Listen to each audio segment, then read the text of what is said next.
Okay, it's starting time. Welcome. This is the, I believe, 7th AES Standards webinar. We've had enough that I'm beginning to lose track. I'm Richard Chairman, Richard Cavett, the AES Standards Secretary, and give you a quick overview of AES Standards and what they're about.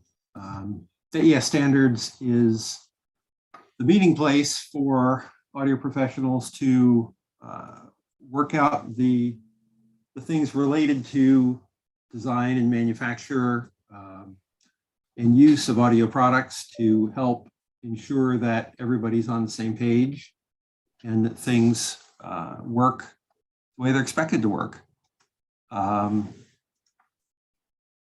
We need to ensure that when you have, whether it's new or existing gear or technology, that things go off without a hitch, and standards are how we do that. The AES Standards organization is divided into several subcommittees that deal with different areas in audio.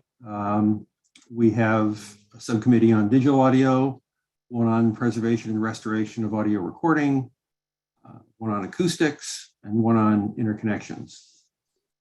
And all of the groups within the AES Standards Committee are open to the public to participate. So encourage you, if you have an interest in any of these topics, to get involved, contribute what you know, learn from the people who are already part of that, and move our industry forward.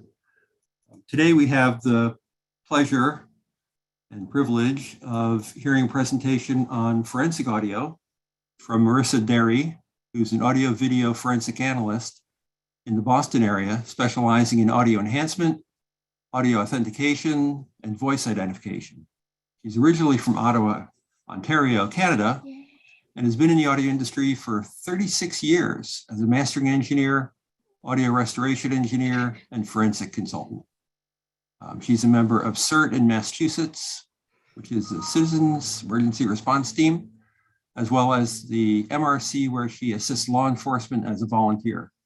Her clients include public defenders' offices, prosecutors, law enforcement, legal firms, and the general public. She's a member of several organizations, including AES, IAI, IEEE, SAFE, and CARAS. Marissa. Hello. First of all, you're hearing my voice? Everything's working fine? You can share your screen. Here we go. Share sound. And while she's doing that, I'll remind everyone that there is a Q&A area, questions. So please post your questions in the Q&A area, and we'll get to those at the end of her presentation. Go ahead, Marissa. Thank you very much. So let me minimize this. Okay, so I'm here on behalf of our little group to present the speech collection guidelines for speaker recognition interviewing at a temporary location. And this was a group that was formed after OSAC started the paper. Now, OSAC started this paper, and OSAC is the Organization of Scientific Area Committees for Forensic Science. They started writing the paper because there was a need for this.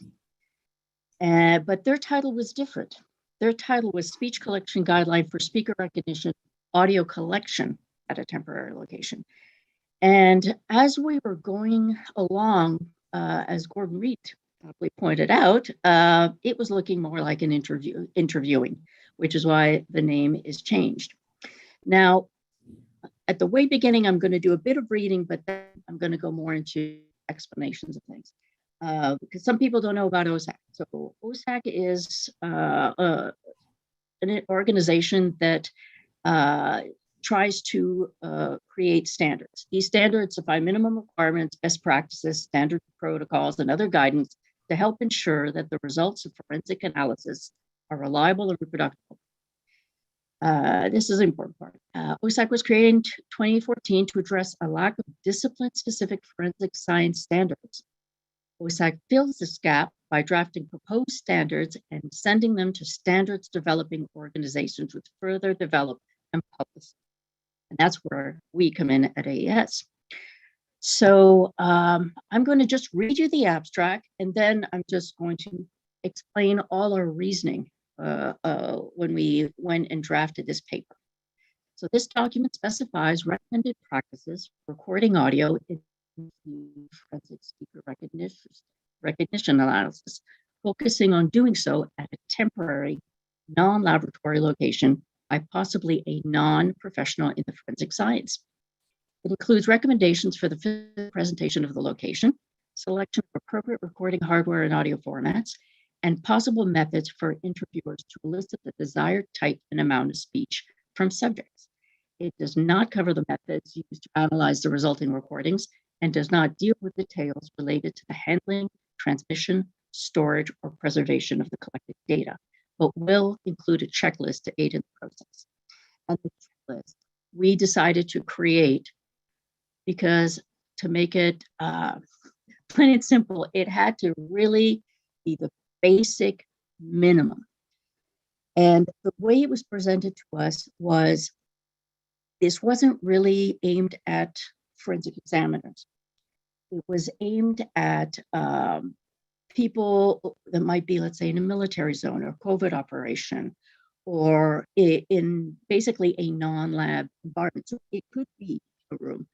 And so we wanted to really do the absolute minimum. And I have to say we agonized because as forensic examiners, we all wanted to, throw in all these things, but that's for another paper. So we looked through the paper and did a lot of debating.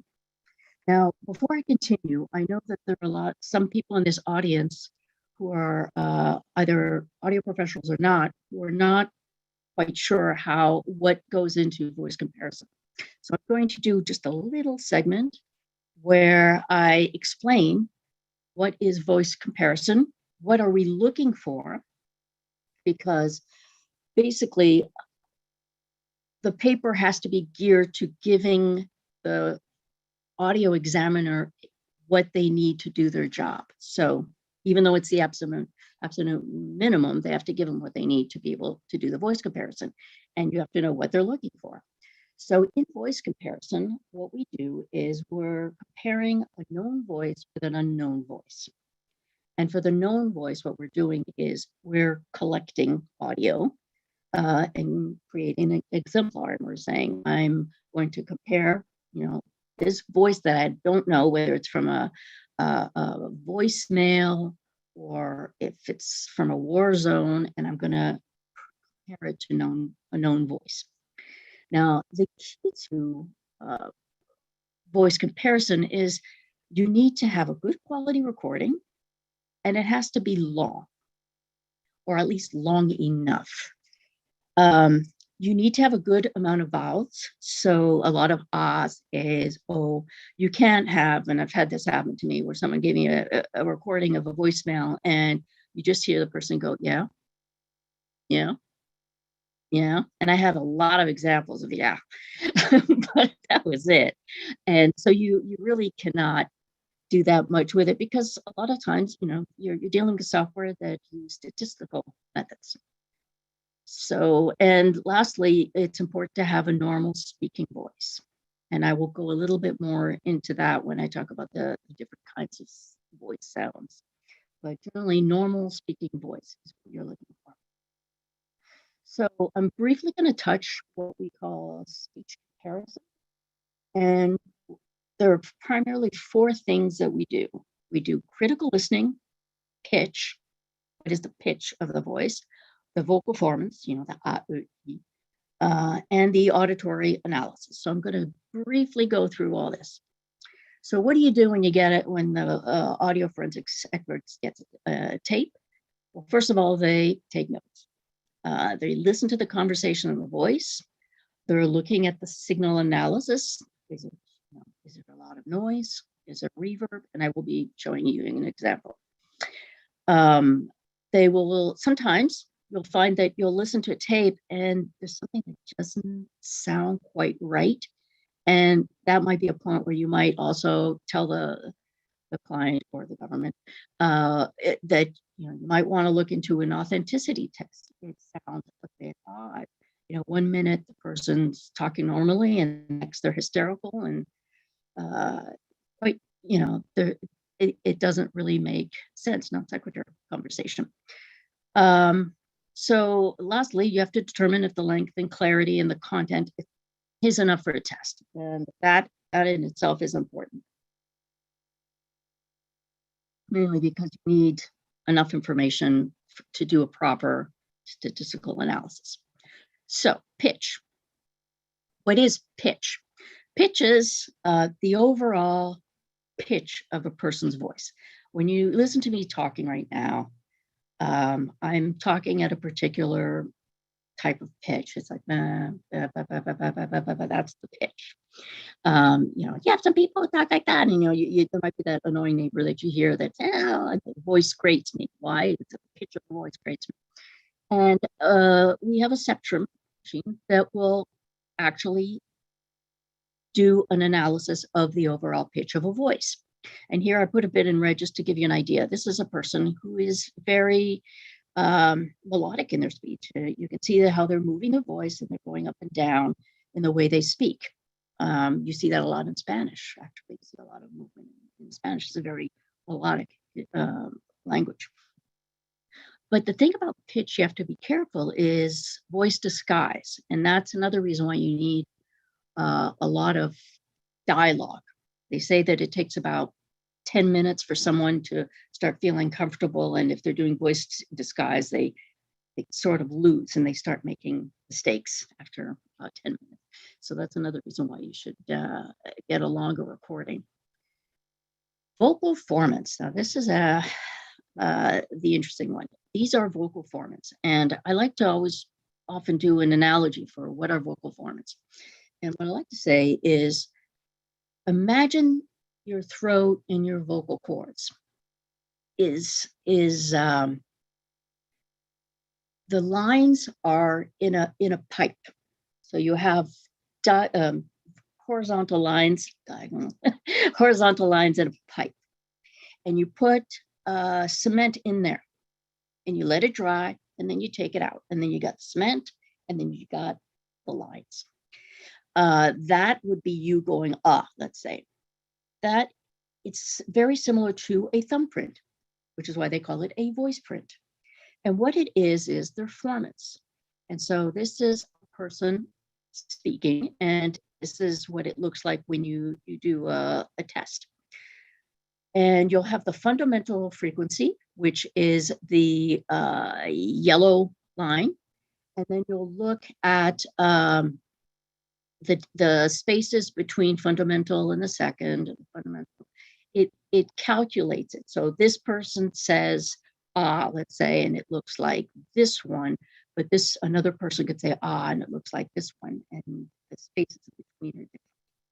So that is what you're looking for when you're looking at vocal formants, and it's the vowels. Anyway, so this is a person, two people saying the word no. No. And number two. No. So it looks very similar, but that one sort of goes up right here. And this one goes a bit down. And so when we're going through and comparing, that is what we're looking for. And as you can see, it's important to have this look clear. No. So, sorry, wrong way. So the last step when you were doing the test is what we call auditory comparison, which is also linguistics. And we're listening to the conversation of the voice, prosody, looking for patterns. Does a person say, sort of like me today? Do they cough? Do they stutter? Do they have an accent? Is there a regional accent? Is there a unique way of saying something, like saying again or again? You could be listening to somebody say, that person's Canadian. They're saying again, not again. Or does the person consistently say gonna? Whereas on your other one, they're always saying going to or no, as opposed to not. So these are little things that you have to pick up. And as you're doing your auditory comparison, you're ticking all the boxes so that you can then do a formal comparison. So that is a brief example of what we're looking for. So as I stated, it's a non-laboratory, possibly military or covert environment. If it's indoors, the key is to make it free from background noises, and I'm going to show you an example of how it can go so wrong. You have to be away from large, flat, hard, sound reflective surfaces, because again, it will create noise and reverberation, echo. Another thing that's very important is to allow the subject to be as comfortable as possible, because the more comfortable they are, the more they start to speak normally. And that is really the key, is you want to get a normal speaking voice. So these are two examples of a very poor speech sample.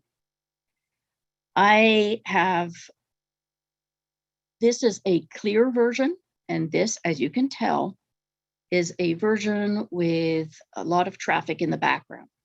Testing 1, 2, 3, 4, 5.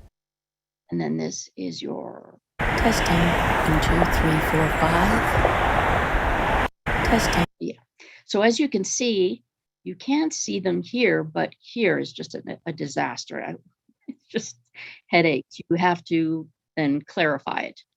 So the key of this paper is to make sure that we don't get to that point. We want to get to a point where we automatically record this clearly. Sorry. Testing. So as far as the collection, what do we need? And there was a lot of debate about this, but we had to keep remembering it's the absolute minimum in this paper. So we came up with an uncompressed WAV file, 16-bit. If you have 24-bit, like some new machines do, go for it. If you can do 48K, go for it. But the minimum rate is 16 kilohertz. And that's due to the Nyquist theorem. You can record mono or stereo. I actually get, for forensic audio, I get a lot of mono files. And back it up, obviously. Whether it's a drive, a thumb drive, back it up. So you have to be able to also give it to the forensic examiner. One thing that we do suggest in one of the sections is to check all the equipment for doing a sample recording, especially because in this paper, as it specifies, these are not people that are used to recording. Or we have to not assume that they're used to recording. So they have to make sure that their recording is at a decent level, not too low or not too high, because you don't want it to be noisy, like my testing 1, 2, 3, 4, 5. And you don't want it to distort, because then once you have distortion, it's not really usable for voice comparison. Now the subject, this one was a lot of debate on the microphone. OSAC started by recommending that the subject's microphone should ideally be a headset mic, which always gets me giggling because I always think Janet Jackson. But there you go. They headphone mic, but if you can't, obviously a normal microphone and on a tripod, because you obviously don't want the microphone to move. The reason why from the debate, the reason for the headset mic is it's straight to the mic, like me, what I'm doing right now. And another big reason is they think the speaker forgets about the presence of a mic if they're not staring at that microphone right there, which, they have a point. So otherwise, the microphone on the table is fine. If you're using a laptop, this is another one that we do beautiful. Using the laptop, it is preferred to use an external condenser microphone with an onboard analog to digital converter. This is because the internal microphone or external microphone is plugged into a mic port noise from internal circuitry. Likewise, you might not have a choice and have to do that, but pointing a microphone at a speaker is really not ideal and could bring in a lot of issues. So we wanted to make sure that focusing on the clarity of the recording was really, stressed. Now, as far as the questions, a big chunk of the paper is how to make the person speak, because the whole point is to get them relaxed. So they'll have that headset with the mic. They will start speaking, forget that the microphone is there, and you'll start to hear their normal voice. Now, when you have software, they do give you I know mine anyway, I use speech technologies. They give you a choice of normal voice, depressed, or excited. And that's because normal voice is normal, depressed, the voice tends to go lower, and excited is really, really high a lot of times. And if you're in a military zone, it's very possible that you'll end up with someone stressed, and therefore you might have to put that settings when you're doing it. But the important thing is that when you're comparing it to another voice, that other voice has to have that really, really be excited too. So that's why it's so important to have just normal speaking voice. And there are a lot of different techniques, which I'm going to talk about right now, that show you how to do to get the person to speak. So you can ask fixed questions, and it's always recommended to start the recording by saying the name, who they are, if they have an address, case number, if there is, if there's a case number, date of birth, just a way to identify that person with that recording. If the person has a certain type of speech, you need to compare it to that. So let's say a person is excited, then you got to make sure that vice versa, it works both ways, that the comparison is done that way too. And this is, I sort of giggled when I went to this point. The interviewer should avoid interjections while the subject is speaking, because I've come across that where, you finally get the guy talking or the woman talking, and the interviewer goes, yeah, I know. Yeah. Sure. Yeah, I get it. And you're spending a lot of time just editing that out one by one. So if you can try to avoid that, or making noise with paper, one thing that people have done is they've given the interviewee a newspaper and had them look at a story and talk about it, but they're turning the paper, doing it. That doesn't work. It makes a lot of noise, and it's been cleaning.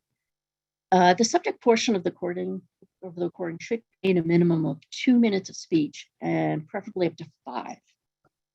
Granted, ideally, you want more.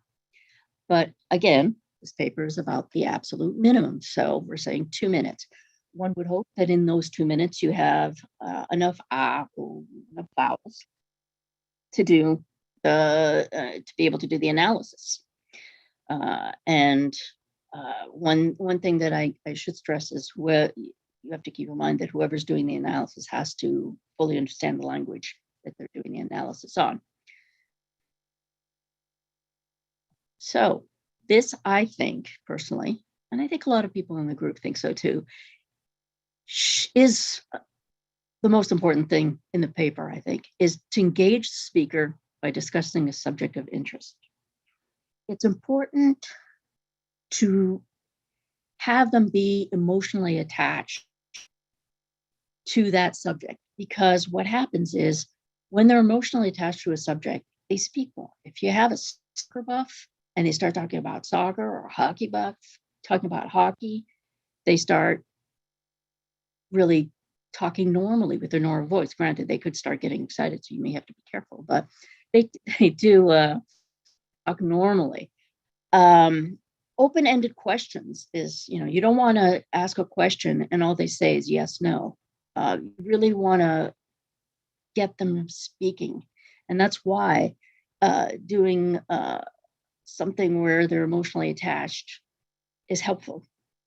Another thing that OSAC suggested, which is a good idea, is asking the person to interpret an image. And that's what I have here.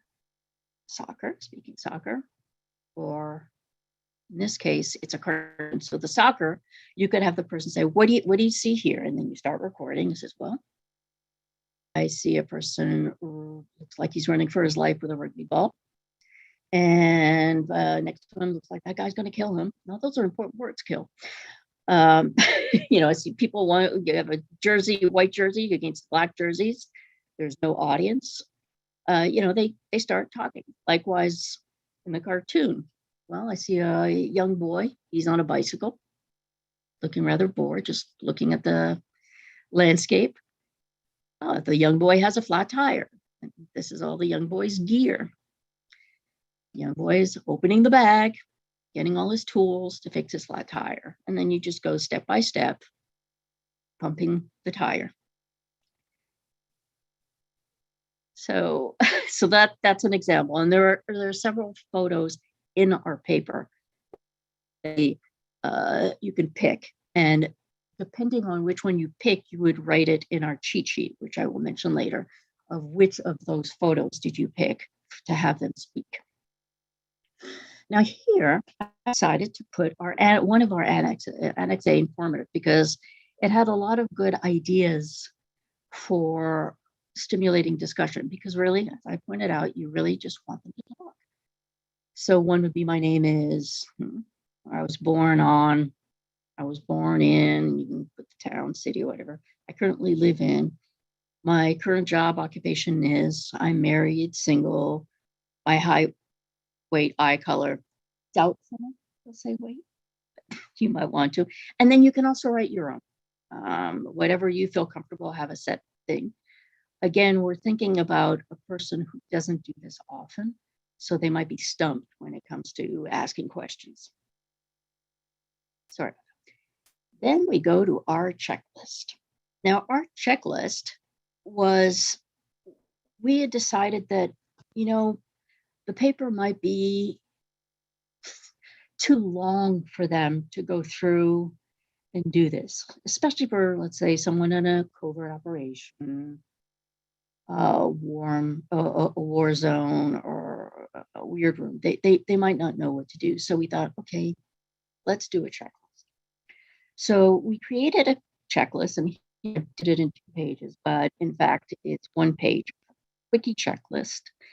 And in it, you have, if you're in a room, you would write the width of the room, ballpark, length, height, if you can, if you have time, say whether it's walls, like you could say wood or hay or whatever, the height and the length of the room. So you would just put your measurements there.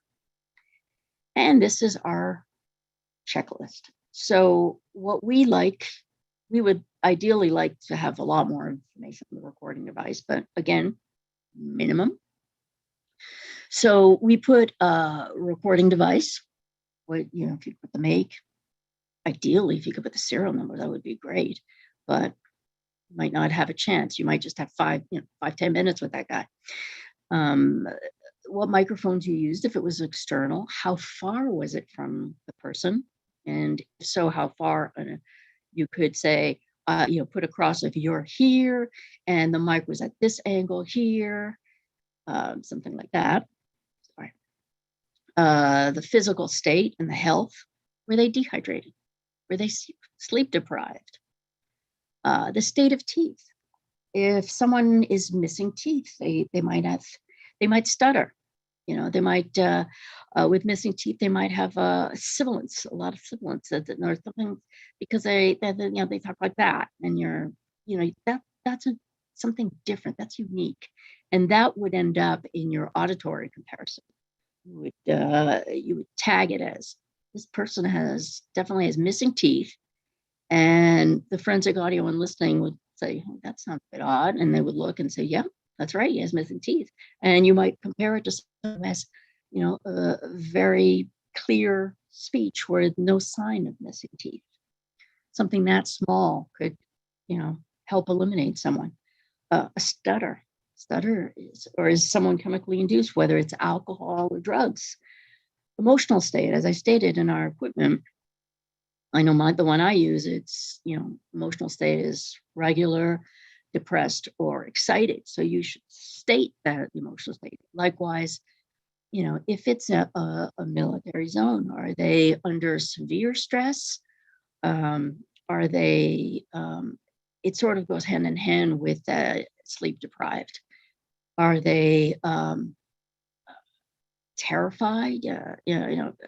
Just anything that you can think of. And of course, in this particular instance, they will be, trying to write as much as you can in the little time that you have.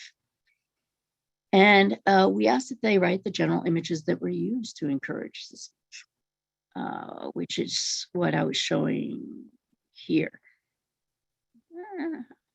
And there are a few different photos. These photos all have figure numbers, so then you can be able to determine which one, if it's figure 5, you'll just write figure 5. That's what I'm giving them. So what's next? And this is interesting little thing. We really, as engineers, wanted a bigger paper than we did, but we really were limited to absolute minimum. But ideally, what's next would be some sort of guidelines or best practices for forensic scientists, because, as I said, this is minimum.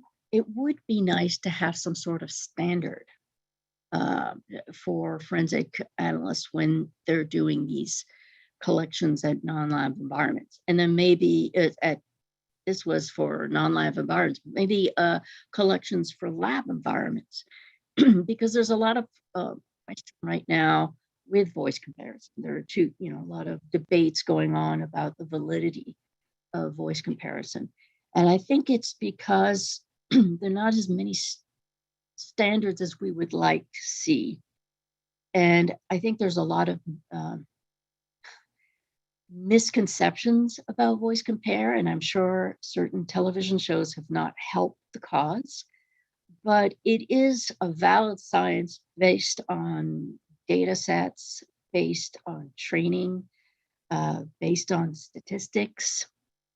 And so it should have more, I think, more guidelines for the forensic object engineers to follow. I know OSAC has a group, and it would be nice if we could set up guidelines for that.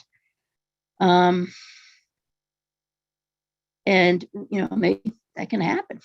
That's my goal anyway. That would be our next step, because it is a valid science. So acknowledgements. The SC03 Subcommittee on Preservation and Restoration of Audio Recording. Our group, the Working Group on Forensic Audio, and all its members. And this is where I want to mention our group. We, have a fantastic group. I really enjoyed being the chair of this group because there was a lot of debate, a lot of passion, a lot of ideas. Everybody was really trying their best to make this a working paper, one that could actually work in the field. And it's a great group of people. And I definitely would like to encourage others in AES to join our group. It's a great group of people. I'd like to acknowledge Bruce Olson, our AES committee chair, and Richard Cabot, our AES Standards Manager. In fact, we're about to set this paper as a draft for comments, and thank Richard for all of the work he's helped me with, especially regarding annexes and etc. John Hansen was the original chair for this paper before I became the chair. And Cesar, hope I pronounced it right, Lemstein, sorry, I should know this by now. He's part of our group, And he's also doing the translation software that some of you are using right now. And with that, I thank you, and I'm opening for questions. I left some time for questions because I suspect there'll be a lot of questions.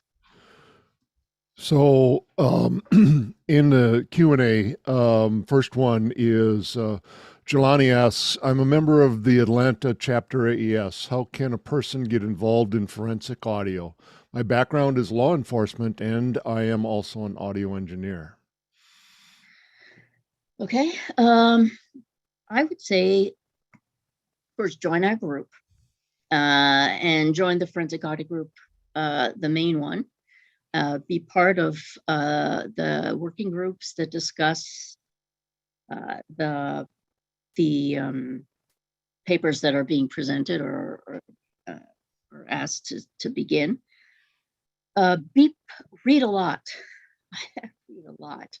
There are a lot of research papers there, so that's an important step to be part of that. If you're doing video, I would encourage you to be part of some of the video groups, whether LEVA or IAI.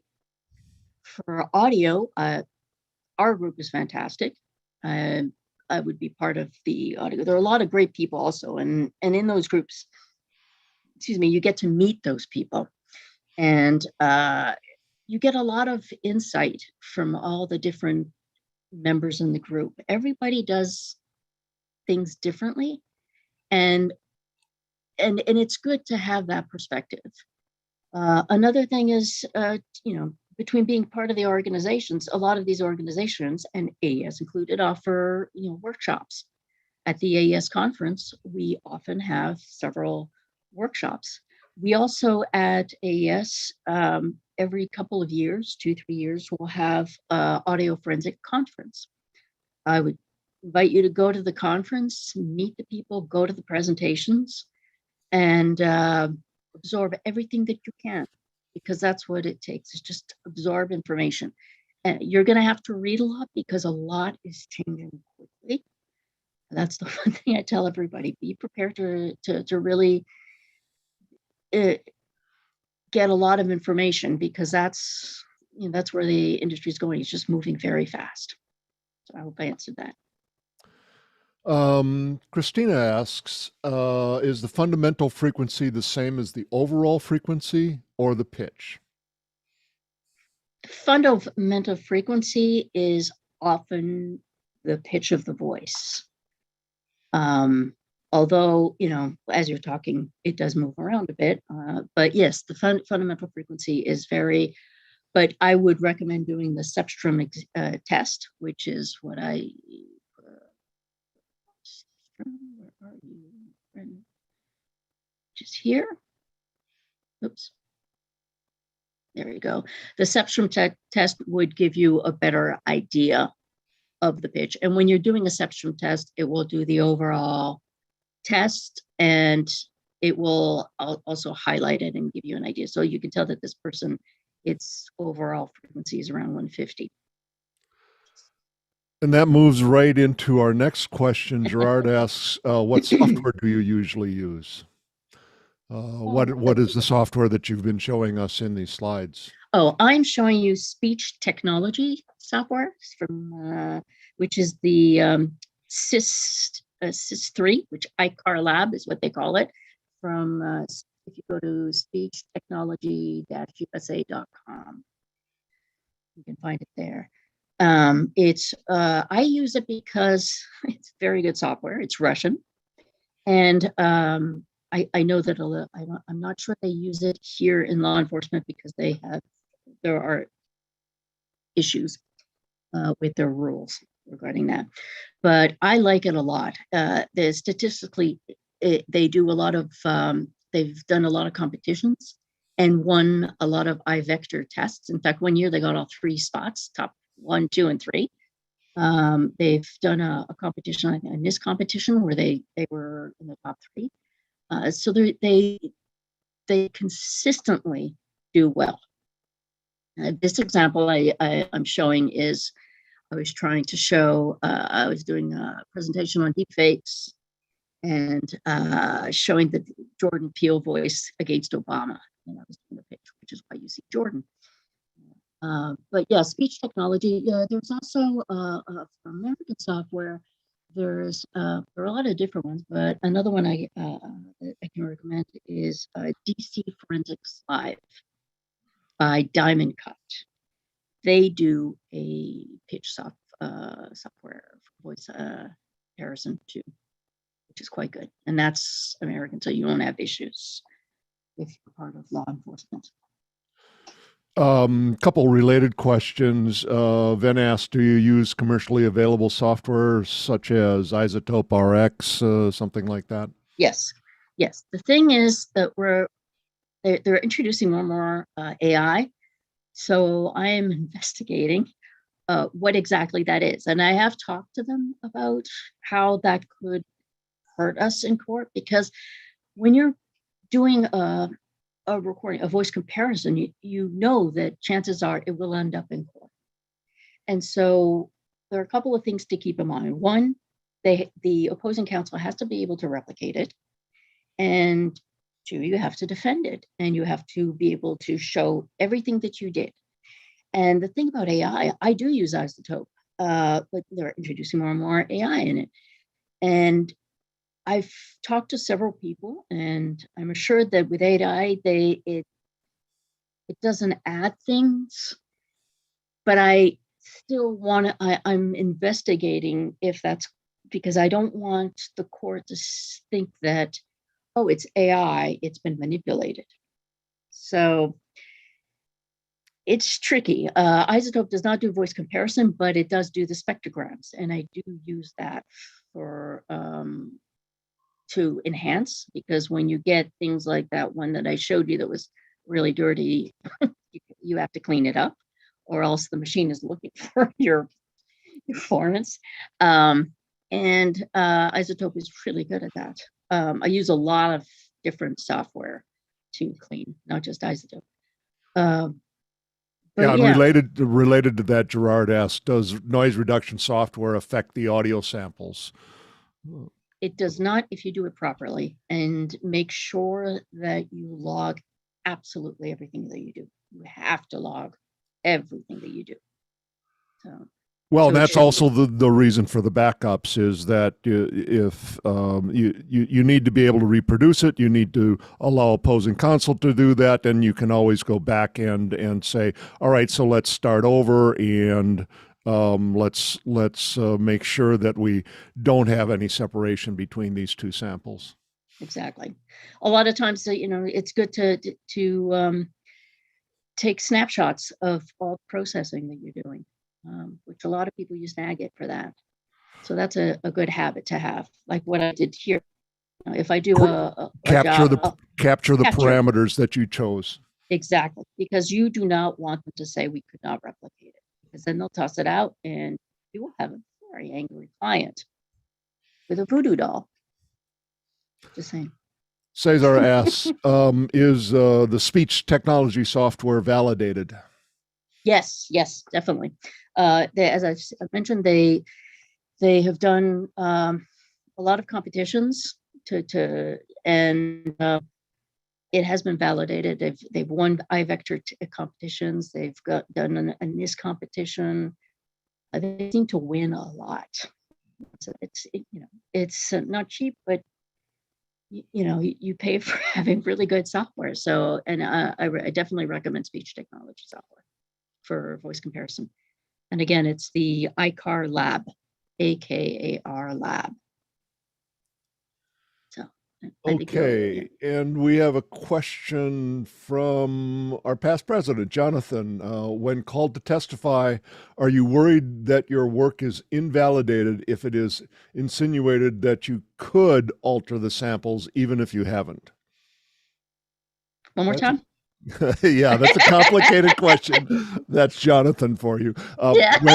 When called to testify, are you worried that your work is invalidated if it is insinuated that you could alter the samples even if you haven't?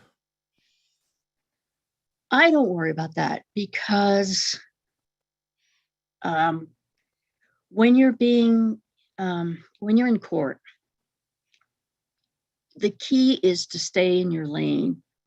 And so if they insinuate that, you would answer back why, in a technical way, why you strongly believe that technically what you've done is accurate, that it can be replicated. Go through all, you can offer to go through the steps if they want to, but you need to, in court, counter it, showing that you are following proper and that in fact you are not manipulating it. That, one way to say it would be you would need an authenticity test. If they're so worried about you manipulating something, then request an authenticity test. You were not hired for authenticity test. And that also goes back to your previous answers where the documentation, the screenshots of your parameters, the settings, even if you'd used an AI thing like in Isotope, if you've documented, I started here, I applied these parameters. Correct. And here's the result of applying those parameters, that then puts you on solid ground. It pulls you away from, Exactly. It doesn't matter if the samples are somewhat modified by the processes, the results are based on the settings that you used, and you can reproduce them by using these settings. Yeah, and that's why I mentioned Snagit, because or any other software that's similar. If you take quick snapshots of everything, then you could just hand them a paper with all the snapshots. Here it is. This is step 1. This is step 2. This is step 3. It gives you, it gives them the opportunity to, they won't be able to say anything if you go the whole process, because if they were to do that process, they would see that it would be exactly the same. So. Okay, that's all of the questions that we have currently. Thank you, Marissa. You're welcome. Very interesting. I talked quickly at the beginning. My apologies. I thought I had too much material, and then so I started talking too much. So my apologies. No more questions? Crickets. I guess that's it then. Okay, and I will point out that probably tomorrow, the slides from this presentation will be available for people to download from the Standards website. Perfect. Excellent. Well, thank you very much, everybody. Thank you, Marissa. Ivan, I encourage those who are interested to join our group, the Forensics Audio group. A lot of fiery debates. It's a great mixed group from North America, Europe, etc. So yeah, a good batch of people. Great. So I guess I say goodbye.